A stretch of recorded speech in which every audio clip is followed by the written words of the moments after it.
Today we head to China, where 28% of children with mental or physical disabilities don't get to go to school, and those who do often have a tough time. That's according to a recent Human Rights Watch report. Based on more than 60 interviews, it includes the story of one mother who has to go to her child's school several times a day just to take him up and down the stairs because the classroom and toilet aren't on the same floor. The government has promised to make mainstream schools more accessible to disabled students and to raise their enrollment rate. But as you'll see in the following report from our team in China, many schools are more worried about results and bonuses than social equality. Watching the clock, Mrs. Zhang doesn't joke around when it comes to helping her son do his homework. I will give you 3 minutes for this exercise, okay? After, may I do the corrections myself? Yes. Chocho has a mild form of autism. After a long struggle, his mother succeeded at getting him into school, but the problems don't just end there. He had been refused by 3 schools before, and we finally found one in our neighborhood, but some teachers still didn't accept him. He's not been able to get an education certificate, so he cannot pass any exams. Shocked by her experience, Mrs. Zhang spent all her savings to set up an education centre for young autistic children in the city of Changzhou in eastern China. Here they finally learn to read and write. Most of these kids have never been to school before. For those who have, they're often ignored.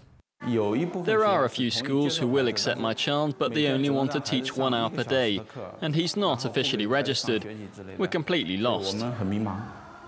China lacks appropriate facilities and teachers, but the problem also lies deep within society. Here, education often means competition. Despite recent progress, students with special needs still are not winning in the battle for equality. Schools especially focus on their success rate. They fight to attract the best pupils. The comprehension capacities of our children are limited. They have bad marks in some subjects. It can lower the average grades of the whole classroom. And at the end, it can affect the bonuses expected by the teachers. Even brilliant students fall foul of China's rigid education system. 20-year-old Xinrong lives in a poor Shanghai community. She learns fast and speaks good English, but was partially paralyzed at birth. I can't write very fast like normal people. Maybe I have to use the twice time as normal people. Last month, Xinrong went to an examination centre to take a test for entering university. She asked for extra time, as it's done in many other countries. They refused to give me more time, so I didn't pass the exam. I failed 2 subjects out of 3. She's now trying to sue the Shanghai Bureau of Examinations, so far without success. The judge doesn't want to register my case. Citizens suing authorities is something which is not well accepted.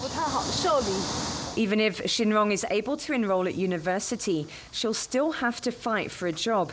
Under Chinese law, each company must reserve more than 1.5% of positions for disabled people.